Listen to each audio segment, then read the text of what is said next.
Ceci? Muy bien, queridos amigos, tenemos que hablar de algo sumamente importante. Vamos a hablar de la meningitis para que usted lo tome en cuenta y conozca también todas las características de lo que es esta enfermedad. Nos encontramos con el doctor Gustavo Gemio, que es neurocirujano, además con grado de doctor, y vamos a hablar de este tema tan importante. Todavía se registran muchísimos casos de meningitis en nuestro país y esto, claro que es preocupante para nuestra sociedad. Doctor, ¿cómo está? Bienvenido, qué gusto tenerlo. Buenos días, encantado de estar en su programa. Un saludo muy cordial a la teleaudiencia de ATV. Mis mejores deseos para este año. Todos los colombianos necesitamos alguna esperanza. Al micrófono, por favor, doctor. Muchas gracias. Me oyeron, pero sí. Sí, bueno.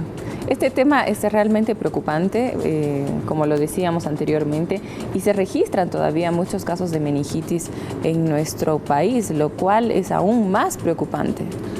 En verdad, el cuadro de las infecciones del sistema nervioso, especialmente el de mayor trascendencia, es la enfermedad de la meningitis. Y esta enfermedad es prevalente en todo el mundo con ciertas características que están en relación al desarrollo social y económico. Por ejemplo, en el África, en Sahel, es una ciudad del África, por cada 100.000 habitantes, anualmente 1.000 enfermos. En Europa, 1 por 2. Las condiciones económicas, sociales son diferentes. En Estados Unidos está entre 5 y 10 por 100.000 habitantes. En Latinoamérica estamos bordeando entre 40 y 50 pacientes por 100.000 habitantes en el año. Es alto. No es de que haya desaparecido, es una entidad, es una enfermedad infecciosa del sistema nervioso que tiene características muy importantes porque conllevan el riesgo de muerte. Ojalá fuera solo muerte.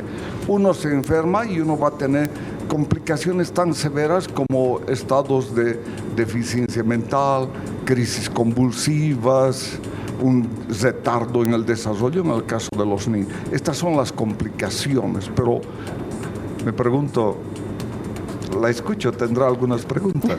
Claro que sí, doctor. En realidad, saber cuáles son las características principales, cómo nos daríamos cuenta de que algunos, sobre todo los niños, ¿no?, están atravesando una meningitis o podrían tener una meningitis. ¿Cuáles son las características? ¿Cuál es el tratamiento que tendríamos que seguir también? Mire, empezaremos diciendo que la meningitis es una infección del sistema nervioso, especialmente una infección localizada en las membranas en las cuales se encuentra. Haga de cuenta que la dura madre es la membrana principal que cubre al cerebro, es como un bolsón. Este bolsón está lleno de líquido y el cerebro está flotando ahí.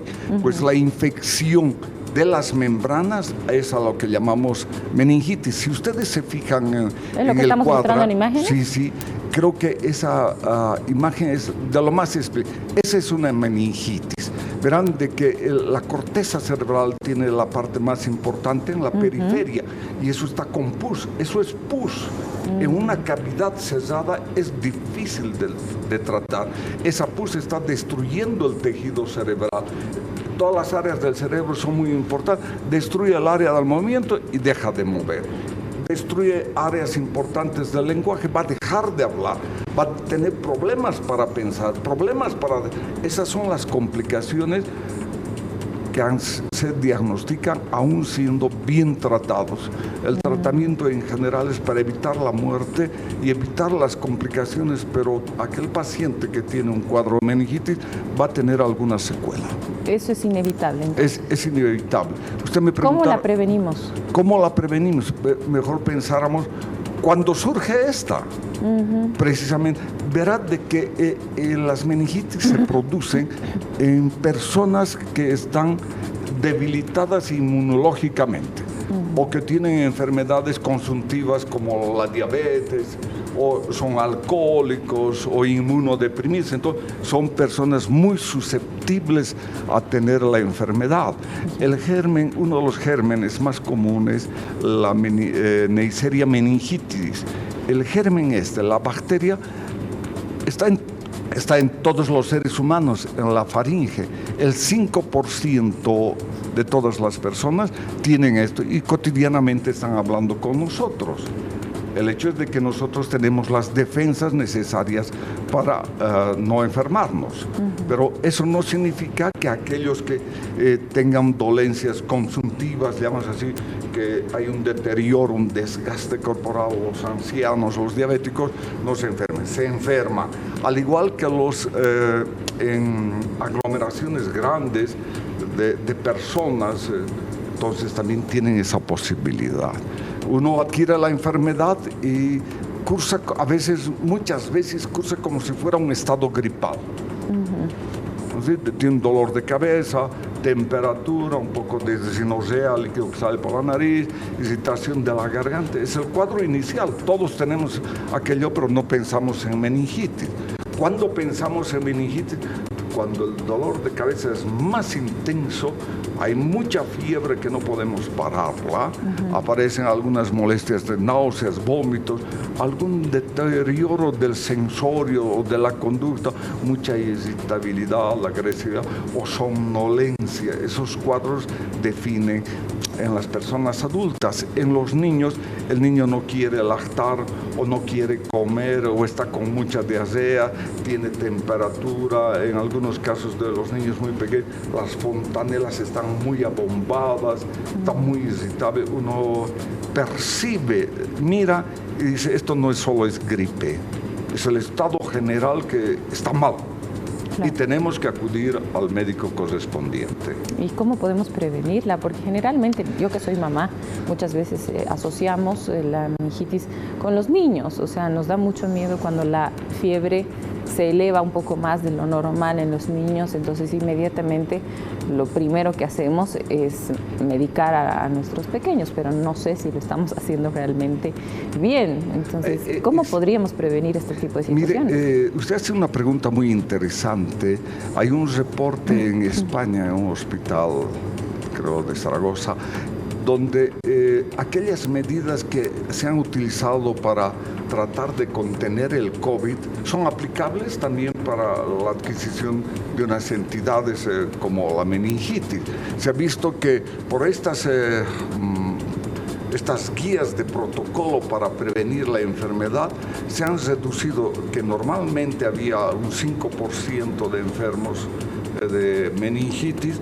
Por las medidas profilácticas que se toman se reduce al 0,5%, es decir, un poco de aislamiento con las personas que están con gripe. Puede ser gripe o puede ser algo más, ¿no es cierto? Entonces, la utilización de barbijos, el lavarse las manos, especialmente en los niños, no consumir, es muy frecuente en nuestros niños, uno está tomando un helado, dame una lamida y esas pequeñas cosas, servirse la misma comida del otro niño, esos son elementos que pueden significar el contagio. Un niño que la meningitis es contagiosa. Algunos de ellos. En general, la meningitis meningocócica es de denuncia epidemiológica, es decir, se presenta en los niños, bien que me toca, en general entre los 8 y 15 años, y está con fiebre como un estado gripal y tiene petequias, es decir, puntitos rojos en todo el cuerpo diseminado. Eso es sospechoso de que pudiera tener, y esto es de contagio por el aire. Entonces, en los colegios, ante una denuncia de esas o el diagnóstico que hace el pediatra o el médico, entonces se aísla esto o se les da un tratamiento profiláctico como la ciprofloxacina, una sola tabletita, por pensar que estaba cerca del paciente. Perfecto, doctor. Entonces sí hay formas de poder prevenir la meningitis. Desde luego que sí. Yo creo que ha suscitado mucho interés en Cochabamba porque, que recuerde, creo que hay denuncia de que ha aparecido algún caso en Santa Cruz, precisamente. 2 personas por la meningitis. Sí, en alguna cárcel. Las condiciones de nuestras cárceles son de mucho hacinamiento, son lugares de mucha tensión epidemiológica. Me imagino que también, doctor, en el caso de nuestros niños y nosotros mismos, el sistema inmune tiene que estar realmente en buenas condiciones para poder enfrentar cualquier tipo de enfermedad, incluida lo que es la meningitis. Desde luego, los datos que le daba sobre la prevalencia, por ejemplo, en Europa hay 1 o 2 pacientes por 100.000 habitantes en el año. Pero Europa tiene las condiciones de una atención de salud brillantes, envidiable, una alimentación para todas las personas muy buena. Ahora, en Sahel, el África, hay 1.000 personas por 100.000. Entonces, sabemos las condiciones de desnutrición, problemas que ocurren en África. Y no todo en el África, sino en ciertos lugares. Bueno, pero acá no estamos tan lejos, ¿no?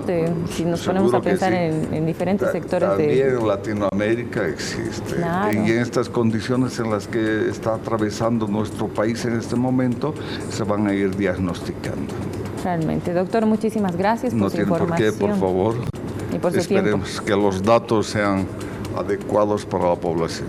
Doctor, ¿algún número de contacto tal vez con usted? Si algún paciente tiene alguna inquietud, alguna duda, ¿dónde podrían contactarlo?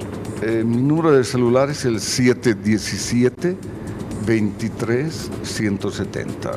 Perfecto, doctor. Muchísimas gracias. Porque muy gentil. Nosotros estuvimos hablando respecto a lo que ha sido la meningitis con el doctor Gustavo Gemio. Ha sido realmente un gusto tenerlo acá. Nosotros continuamos con más.